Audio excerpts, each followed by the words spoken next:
Your Excellency, Honorable Stephen Kalonzo Musyoka, Your Excellency, Honorable Rigathi Gachagua, my brother and my friend Eugene Wamalwa, Mr. Speaker, and all of you wonderful people present here today.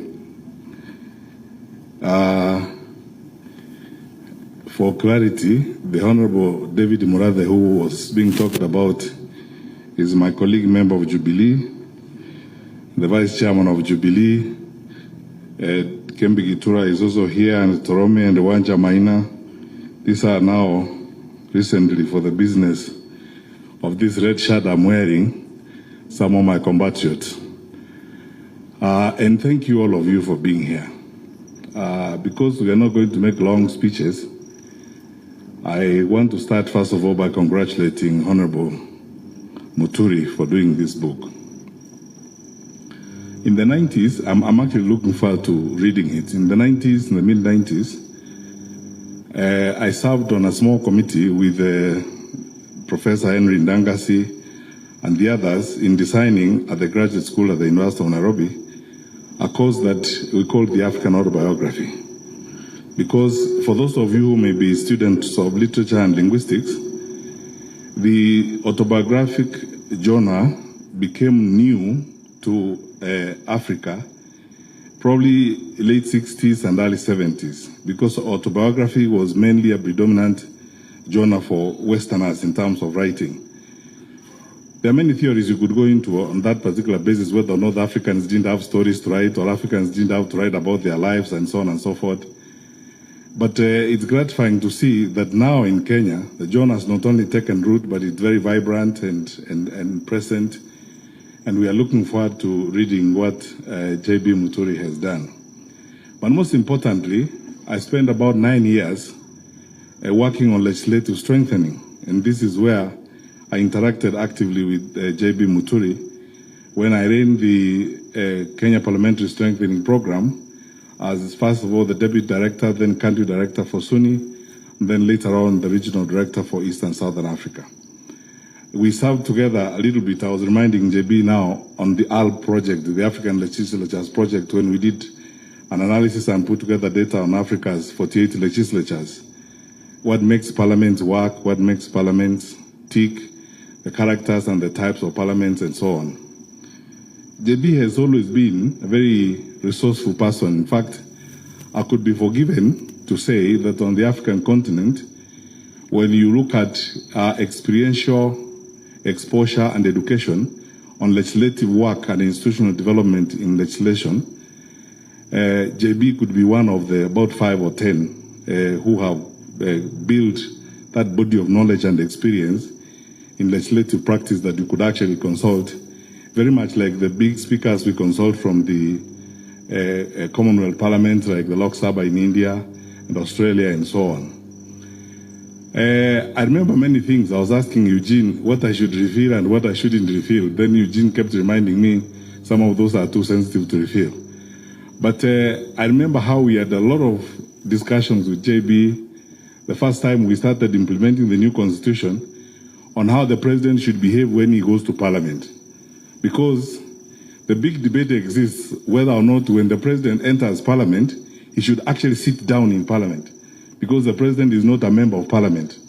And if you look at the body of knowledge that exists, especially from the US Congress and the others, because the president is not a member of the assembly, he walks in, puts the report on the table, reads the speech and walks out without sitting down because he's not a member of parliament. Then we had a long evening with J.B. Muturi. And I was very fascinated by the authoritative basis on which he made his decisions. He pulled out all manner of authorities and so on. And as many of you who have been through this experience would attest, it was an intellectually fulfilling experience to see our own speaker getting into that space in a very authoritative manner and very exciting way. So here is my request to you, or my ask, JB. I'm going to, I've not read your book, so I'm going to read it now. And I hope you have delved into those issues like the ones I've said. When we have a presidential system of government in Kenya, the symbolism of whether or not the president should actually sit in parliament, whether it's a State of the Union or State of the Nation address. There are small nuances that a lot of people spend time writing on. If you look at the body of knowledge on legislative work across the world, there are small nuances that people dwell on, which are critical in terms of the formation of government and the character of government and how it moves forward. I ask you, therefore, to, beyond the autobiographical work that you have done, I would like to request you, Mr. Speaker, to now also help contribute to the intellectual body of knowledge on parliaments and what parliaments are supposed to do. Because you see, for those of you, my colleagues like Naituli, Kawanja, who are in the room and so on, recently there's been a big argument in the academy on the actuality of representation for parliaments. Who do parliaments actually represent? Because this started from the theory of no taxation without representation. So you have these institutions, big bodies that global resources. They do a fantastic job, but who do they actually represent?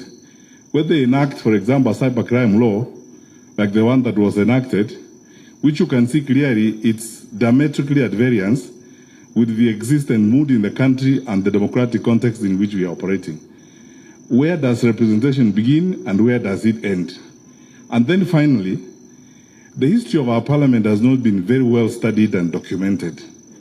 I argue all the time, and all of you wonderful people here will relate to this, that this parliament that is in office now and the honorable members of parliament who are here, please allow me to be very sincere. This is the first time parliament has not acted and actually invoked its absolute institutional mandate, which is bipartisan representation to deal with issues of the day. Because we have seen in previous parliaments, many of you who are here, Mheshimiwa Murathe, Mheshimiwa Kembe Githura, and the others who were in parliament in the past, when there was a crisis in the country, and in fact, this is the contribution of parliament to the management of the country. Parliament usually closes ranks, they forget about parties, they come together and now do a parliamentary inquiry on an issue.